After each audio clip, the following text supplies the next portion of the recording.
Joga finito pour parler du Brésil, justement, on va en continuer, on va exciter Eric Blanc. Vinicius est la star de cette Seleção. En conférence de presse, il nous a dit ceci: je pense que nous ne sommes pas favoris du mondial en raison des résultats en qualification. Le Brésil, on vous l'a rappelé, est 5e ou a terminé 5e. Nous ferons tout notre possible pour amener le Brésil au sommet. Nous ne voulons pas être favoris, nous voulons que le Brésil soit au sommet. Le Brésil fait-il toujours rêver? Deux chroniqueurs ne sont pas d'accord, on y va, on y retourne. Thomas, vous m'avez répondu oui. Bien sûr. Et c'est pas forcément une surprise, puisque face à vous, il vous dit non. Le mot noir. Greg Schneider. Greg, bah oui, c'est En fait, vous. il a déjà tout dit avant. Comme il n'a pas compris le premier débat, il va devoir refaire. Ne te fais pas de soucis. Ceux qui nous regardent, faites un petit retour en arrière. Et Non. vous avez Non, mais ne te fais pas de soucis avec Greg, il trouvera toujours de nouveaux arguments. vous Si inquiétez vous pouvez pas. commencer, ça m'arrangerait. J'ai demandé à ce que tu commences en plus. J'ai demandé dans les coulisses à ce que tu commences. Écoutez Thomas, est-ce que vous pouvez éventuellement commencer pour soulager notre camarade Schneider? Ça va l'inspirer. Il a plein d'arguments, donc. Thomas, vous avez répondu oui, le Brésil vous fait toujours rêver. Allez, une ou deux raisons comme ça. Bien sûr, ça va être très simple. C'est que moi, j'ai envie de me déconnecter à chaque fois que je regarde le Brésil de l'actualité récente et la dynamique sportive de ce qu'est la sélection aujourd'hui. Oui, elle est en difficulté, c'est indéniable. Mais voilà, moi, je regarde l'effectif. Tu as quand même deux joueurs qui sont potentiels ballons d'or, Rafinha et Vinicius. Moi, les week-ends, je coche les matchs pour regarder ces joueurs-là. J'ai envie de garder mes yeux d'enfant quand je regarde le Brésil. On voit les 5 étoiles sur maillot, donc oui, ça fait rêver. L'hymne du Brésil, dès qu'elle va résonner dans un match de foot, eh ben, j'aurai les poils, quoi qu'on en dise. Le Brésil, pour tout amoureux du football, fait rêver. Et dire l'inverse, pour moi, c'est absolument pas normal. C'est pas normal, mais ces duels, non. Pourquoi, Greg, ça vous fait pas rêver? C'est pas normal, mais c'est peut-être regarder les matchs, regarder la vérité des compétitions. Peut-être que dire le Brésil, ceci, cela, c'est un truc de footix. Moi, c'est franchement quelque chose que je pense. Après, je crois qu'effectivement, là où je le rejoins, ils ont des joueurs qui sont meilleurs que les résultats qu'ils ont tout de même. Et je pense qu'en fait, depuis que je suis le foot, j'ai toujours l'impression qu'ils étaient soumis à une pression tellement écrasante, notamment en Coupe du Monde, c'est tellement difficile pour eux qu'en fait, ils sont un peu prisonniers de ça, ils n'arrivent plus à s'en sortir. Dites-vous bien qu'une seule fois dans le dernier carré, en un quart de siècle, c'est petit. Le Brésil vous fait toujours rêver. Qu'est-ce qu'il y a? Ah, vous n'avez pas confiance en votre président? Qu'on mette, voilà. Désolé, Hervé. Non, vous le poignardez, soyez pas. Vous le poignardez vraiment, soyez pas désolé. Thomas Bonavent renverse le président Penaud. C'est un plaisir. Thomas, en général, quand il y a putsch, c'est évidemment ça. Mais je le fous en prison. Ah, si. Il met Hervé en prison. Non.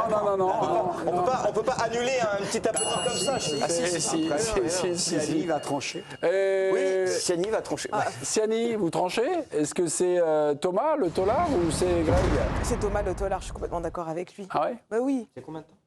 Une minute. Quoi, une minute? Non, mais je suis complètement d'accord avec Thomas. De toute façon, on l'a dit tout à l'heure, effectivement que le Brésil n'a pas les résultats qu'on attend d'une équipe comme celle-ci, mais il reste encore des joueurs qui nous font rêver, des joueurs qui nous donnent envie de regarder cette équipe. Même Neymar, qui n'est pas là, on suit encore éventuellement son rétablissement pour se demander s'il sera à la prochaine Coupe du Monde. Donc, et puis, une Coupe du Monde sans le Brésil, tu vois, c'est pas une vraie Coupe du Monde. Donc, on a besoin, moi, je trouve, on a besoin de cette équipe, on a besoin qu'elle nous fasse rêver. Donc, je suis complètement du côté de Thomas. Point Thomas Bonavent. On retourne à Boston parce que quelques informations sont parvenues aux oreilles de notre envoyé spécial, donc Giovanni Castaldi. Giovanni, une info compo probable à nous apprendre. Alors, je n'ai pas solutionné l'équation de qui jouera ailier gauche et milieu de terrain, mais ça ne devrait pas être Lucas Digne demain matin. Tendance favorable ce soir. On va jamais le savoir. Oh bah non, c'est Lucas Hernandez. Depuis que je suis plus président, ça y est. C'est Lucas Hernandez. Regarde sur ses lèvres. Théo, moi je dirais Théo. Moi je dirais Théo. On va regarder sur ses lèvres. C'est un T. Théo Lucas, parce que Théo. Non, je pense que c'est Théo, mais les deux sont possibles. on va essayer de se reconnecter pour quand même avoir la réponse. Il nous semble que ce soit Théo. Visiblement. On demandera confirmation donc dans quelques minutes avec le direct qui va reprendre. Je tenais quand même à dire un truc, c'est que l'air de rien, figer le foot en disant le Brésil, ceci, cela, je parle pas là, pour là, on en a déjà parlé. Là. Non, mais c'est pas que ça. Ça veut dire que l'Afrique restera éternellement un continent qui ne mettra jamais une équipe à très très haut niveau. Ça veut dire figer les choses. Non, mais en tout cas pour moi, je vais finir. Pour moi, figer les choses est quand même politiquement non neutre.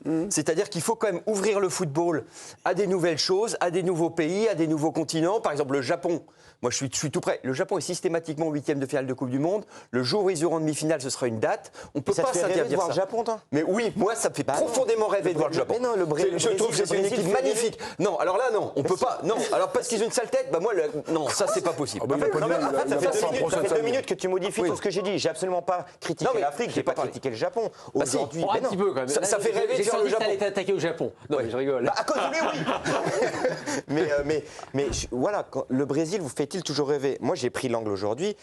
Le Brésil, aujourd'hui, n'est plus une sélection qui fait partie du gratin mondial. Tu l'as dit tout à C'est vrai, l'heure, c'est vrai. sur les dernières Coupes du Monde, ça ne fait plus partie. Mais, déjà, on a une affiche Brésil-Maroc sur la Coupe du Monde. C'est celle qui va déchaîner le plus de passion, je pense, avec Argentine-Algérie et peut-être cette Espagne-Uruguay qui est très, très excitant, au-delà du groupe de la France.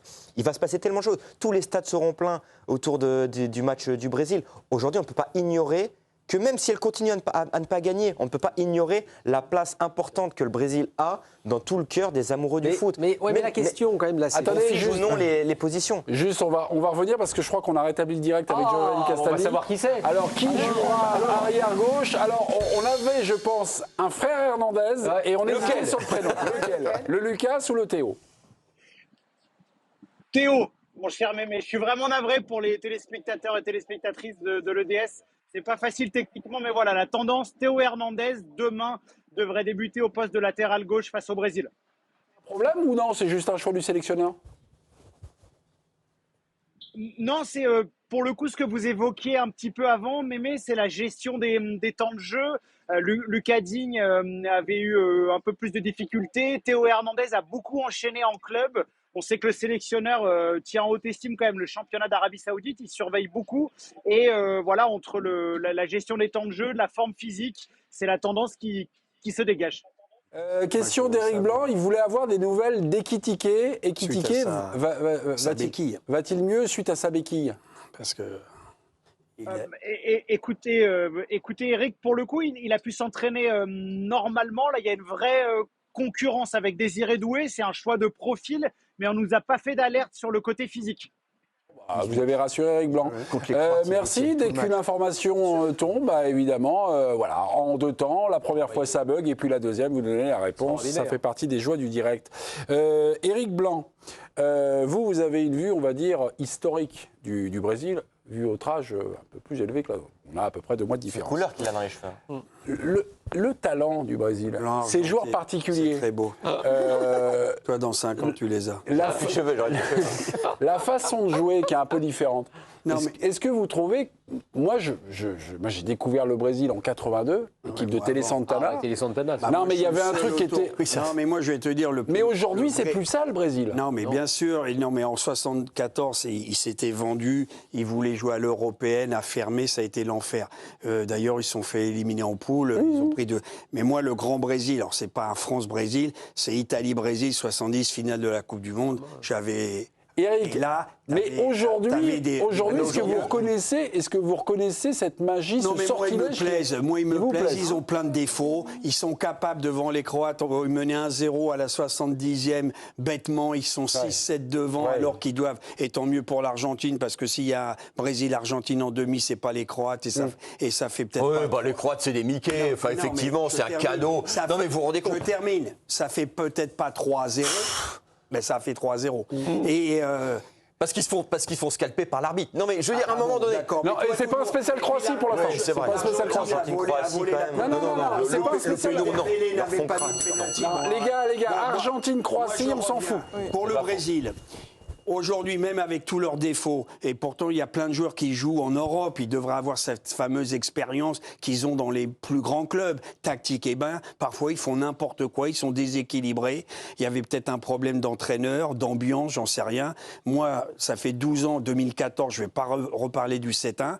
Moi, je pense qu'ils ont un potentiel, à tout moment ils peuvent dégainer.